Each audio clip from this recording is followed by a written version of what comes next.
დღეს ხუთშაბათია, რაც ნიშნავს იმას, რომ რუბრიკის დღე გახლავთ და დღეს ვაპირებთ საუბარს ძალიან საინტერესო თემაზე. თუ თქვენ სიტყვები გავიწყდებათ, ადვილად ღიზიანდებით, ან ენერგიის ნაკლებობას განიცდით, შეიძლება იფიქროთ, რომ უბრალოდ გადაღლილი ხართ, თუმცა შეიძლება სხვა მიზეზი იყოს განმაპირობებელი ამ ყველაფრის. დანისწრული გონება, გაგიგია ასეთი ტერმინი? სმენია ოდესმე. აი, ახლა ჩვენ გავიგებთ დანისწრული ტვინი რას ნიშნავს, რა სიმპტომები აქვს მას, რას მოიაზრებს და რატომ გახდა ის 21 საუკუნის აი ასეთი ყველაზე დიდი გამოწვევა. ვისაც შეიძლებოდა გვესაუბრა ამ თემაზე, თუ არა ბატონ გოგიტა გეგელაშვილთან ერთად, ნევროლოგთან, რომელიც არის უკვე დილიდან ჩვენთან ერთად და ჩვენს გილოცავს დღეს ბედობაა და ბედობას გილოცავთ. ბატონო გოგიტა, მოდი დავიწყოთ ამ თვითონ ამ ტერმინზე ვისაუბროთ. დანისწრული გონება, დანისწრული ტვინი, რა ვიცი, ორივე გამოყენებადია, ასე ვთქვათ. რას ნიშნავს რეალურად? დაავადება შეიძლება უწოდოთ მას ნევროლოგიური? ეს რა თქმა უნდა სიმპტომია და არ არის დაავადება, მაგრამ ასახავს სხვადასხვა სიმპტომების ერთობლიობას, სხვადასხვა საწუხარს და შესაბამისად შეიძლება იყოს ორგანული დაავადება და შეიძლება იყოს უბრალოდ აშლილობა ან გაუმართავობა. აუცილებლად არ არის. თუმცა თუ თქვენ ბრძანეთ ტვინის დანისვლა, ანუ ბურუსი ტვინის, ანუ გაბურბუს ტვინის ბურუსი ყოველთვის ორგანული ავადმყოფობაა. ეს არის ავადმყოფობა. მაგრამ აი გადაღლილი ტვინი, გადაღლილი გონება თქვენ ახსენეთ, ეს უკვე არის შეიძლება გადახურებული, აი როგორც პროცესორი ხურდება, ხო, გადახურებული, გადაღლილი ტვინი, ოღონდ არაგადამწვარი, burnout რაც არის. კი ბატონო. ანგლო-საქსონურ ლიტერატურაში ამას ძალიან ესეთი აქვს, მსგავსი სახელები აქვს და შეიძლება არასწორად წაკითხვის შემთხვევაში შევცდეთ. არის brain fog, რაც არის დანისვლა, ანუ ბურუსი თავის და არის brain fatigue, შემოკლებული ფორმა, რომელიც არის სტუდენტების მაგალითად ესეთი გონებრივად მომშავე ადამიანების დაავადება, რომელთაც უნდათ მოასწრონ ცოტა დროში ბევრი გონებრივი ოპერაციის შესრულება. ის არის ვიდრე გადახურება, გადაწყვეტი არ მიდის, არის ფუნქციური აშლილობა, როდესაც ვერ ასწრებ აზროვნებას და მოთხოვნილება ჭარბობს მიწოდებას. და ამ შემთხვევაში ეს არის გაუმართავობა, რომელიც არის ორგანული და ვერ შეუძლია, არ შეუძლია და იმ შემთხვევაში ვერ ახერხებს. აი ესეთია. დიახ, ამ ყველაფრის გამომწვევი შეიძლება იყოს გადაღლა, რაღაცა სტრესი, თუ აი რა ნებისმიერი ბუნების რაც გაგიგონიათ ამ ქვეყანაზე პარაზიტიდან დაწყებული სტრესის ჩათვლით, ყველაფერი შეიძლება ამ ორ მაშინ რა ქვიან, სახელში შედიოდეს თავისი სიმპტომუკებით. ანუ ეს თვითონ არის მდგომარეობა და არ არის ავადმყოფობა, მაგრამ მდგომარეობას ხო თავისი სიმპტომები აქვს, ხო? საბოლოო ჯამში ქიმიური ზემოქმედება, მაგალითად მარიხუანა სიტყვაზე ვთქვათ, ხო?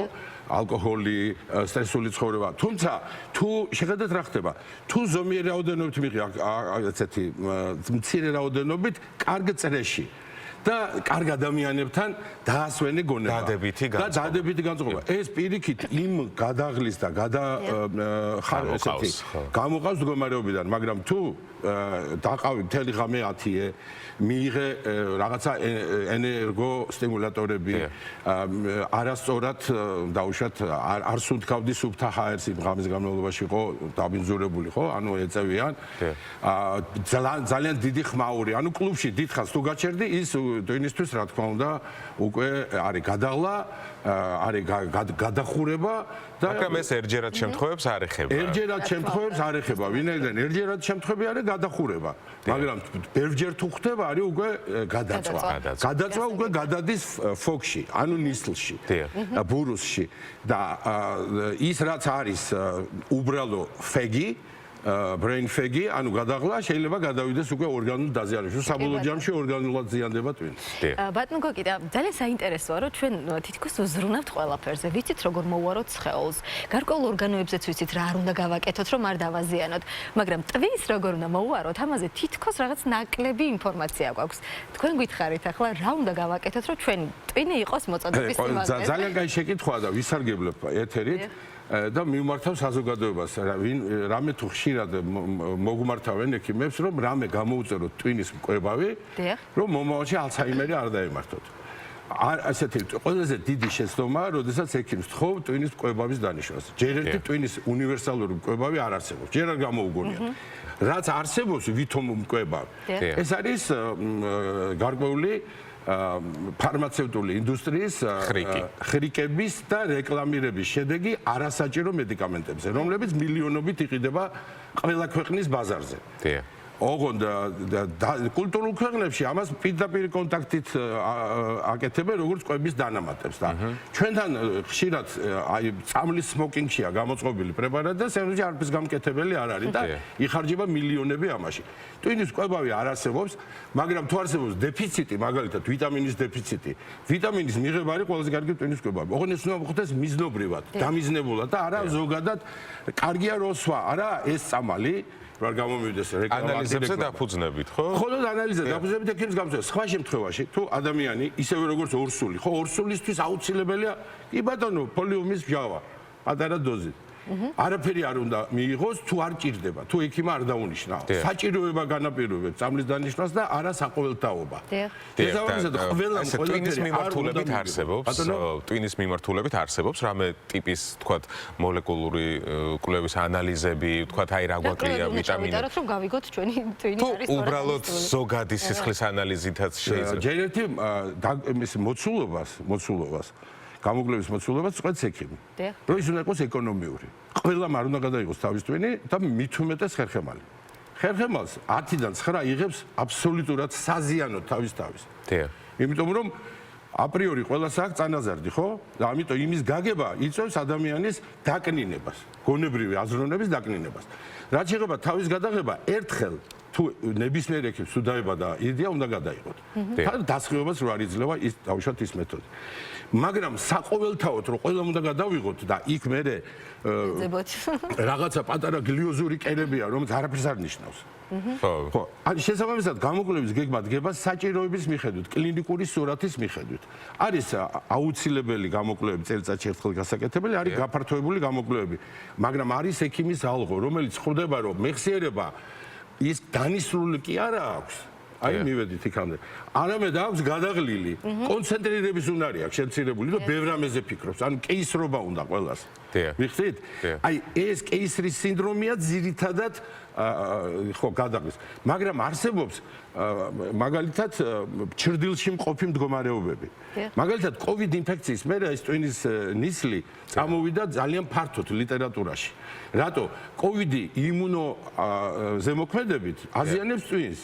მაგრამ COVID-ისგან უფრო მეტი ზიანდება ფსიქოლოგიურად, იმიტომ რომ 2 წელიწადი დისტრესის მდგომარეობაში იყო. სხვათა შორის ჩვენ სტრესსაც არასწორად ხმარობთ ტერმინს, იმიტომ რომ არის სტრესი კარგია, დისტრესია ცუდი. მაგრამ ნუ რა ვქნათ ახლა ესე დამკვიდრდა. ანუ დისტრესი უნდა ვთქვათ?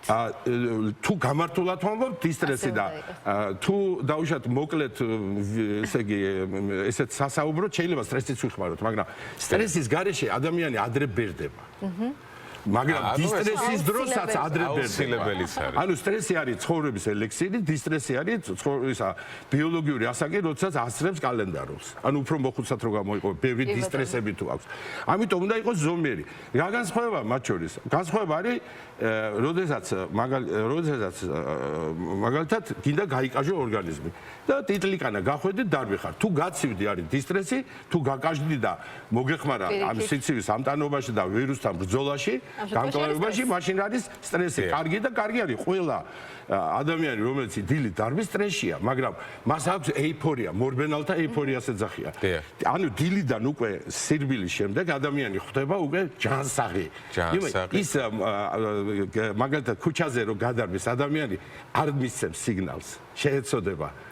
მით უმეტეს მოხუც ადამიანს არ გამოუყოფს ხელს, არ შეაგინებს, არ ილანძღებიან. ანუ ადამიანები ილანძღებიან, რომლებიც დილას არ დარბოდნენ.